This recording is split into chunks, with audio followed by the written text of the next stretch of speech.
I'm pretty sure a lot of you have heard of Foamstars, a game that came out earlier this year, back in February. It's an online multiplayer shooter game, and there was a lot of hype, for this game prior to when it was released. And honestly, ever since its release, it's a game that's got panned by a lot of critics. Um, I think the last time I checked Metacritic, it got somewhere around like 57 or 58 in terms of a Metascore. And honestly, that's terrible because this game got rated lower than Forspoken, which came out back in 2023. And even though, it's a different genre in relation to gaming, it's also a game that was published by Square Enix that did really bad as well. But the interesting thing about that is that the user score for Foam Stars is higher than that of Forspoken.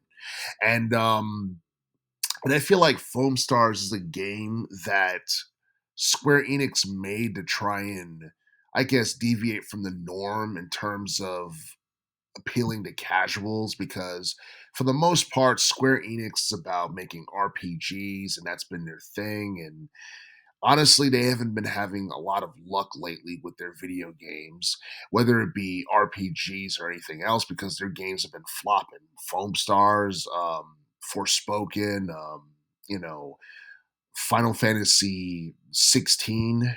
These games have been flopping. I wouldn't necessarily say that Final Fantasy 16 was a flop. It's just that it didn't meet Square Enix's sales expectations, and neither did Foam Stars. And honestly, like, you look at this game, um, I feel like the aesthetics are better than what you would see in the average like video game that would come out, in this day and age, in the sense where um like the aesthetics is something that would appeal to casuals. It would like instantly catch their attention.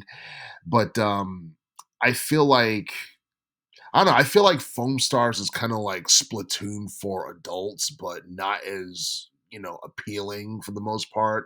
And I'm not exactly sure who this game is supposed to appeal to, or what audience this game is supposed to appeal to, because I know it has a T rating, but the thing is, you have a lot of teenagers who are more interested in, rated M games that involves, blood, violence, gore, profanity, stuff like that. And and I don't know, having a game like this on the PlayStation 5 and as a PS5 exclusive is something that didn't necessarily do it any favors for the most part, because you limit a game like this to a particular console, then you're not gonna have as much sales, and you're probably going to, alienate yourself from a group of casual gamers who prefer something on other platforms, whether it be on PC or Xbox or what have you. And and I feel that, for the most part, like, Square Enix has been in big trouble for quite some time, because it seems like their games are not clicking. And I think back in 2022, they had one of the worst games of the year, and I'm talking about Babylon's Fall. It's a game that a lot of people want to pretend never happened. And and to be fair, like, 2022 wasn't really a great year for gaming in terms of high profile releases, at least not to the same extent as 2023 was, because 2023 was nothing but, like, good games and all that stuff. And the thing is, like, you look at like how much money like Square Enix has lost within the past couple of years and how much debt they're in. I mean, it's just like, it'll blow your mind, because I mean, last time I checked, they were in like somewhere around the ballpark of like $1.9 billion in debt. And and I don't know, I read somewhere that they had lost almost $2 billion in value since Final Fantasy 16 was released this past summer, I believe. So it seems like, Square Enix is like in serious, serious trouble, and they haven't really put out any games that have been like, you know compelling or something that would capture the attention of casuals or something that people would truly be interested in quite some time, and that's not a good sign.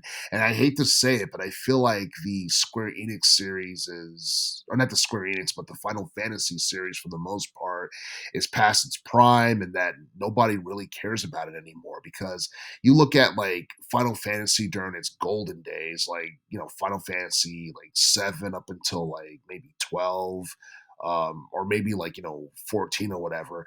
Those were like among the best times for like, for Final Fantasy games in terms of like 3D installments. In terms of 2D installments, you got to look at Final Fantasy 4, 5, and 6 from the SNES era. But like to this day, like Square Enix is doing everything they can to try and live off of Final Fantasy VII, or making sequels to the original Final Fantasy VII game, and honestly, I feel like their attempts to try and create, new IPs and all that stuff have fallen flat. And to be quite honest, it's really difficult to create a new IP in this day and age that connects with casuals, because a lot of the big attractions in relation to video games are older IPs, because it's something that people are more familiar with, and there's something that were created during a time period where gaming was more popular. Gaming is not as popular as it used to be for the most part. And I think that correlates hand in hand with how bad the economy is, and the cost of living being too expensive, and people having more things to worry about and all that other stuff. And to be honest with you, I have no idea, what the future holds for Square Enix, whether or not we're going to get a Final Fantasy 17, or whether or not people care for that matter.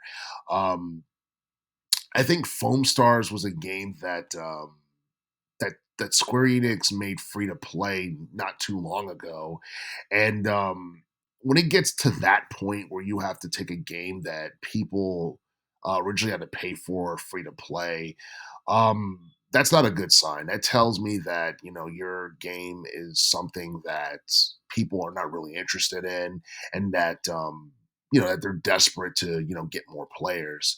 And I read like somewhere that like towards like its launch, or like initially after its launch, Foam Stars lost like 95% of its player base. And despite how it looks, the game was considered to be a broken failure, because there was like so many like issues and flaws with it, like constant server crashes, horrible matchmaking. The gameplay wasn't that great. And when I mean it wasn't great, it was like really uninspired. I feel like if this was a game that didn't rely heavily on online gameplay and had like more offline content, it probably would be more interesting. It probably would have gotten, better reviews from critics, who knows. But obviously, Foam Stars is a game that I feel like it could have been much better than what it ended up being. But at the same time, I don't think it's going to go down as the worst video game of 2024, because at this point, I feel like Suicide Squad Kill the Justice League is probably the number one contender for that.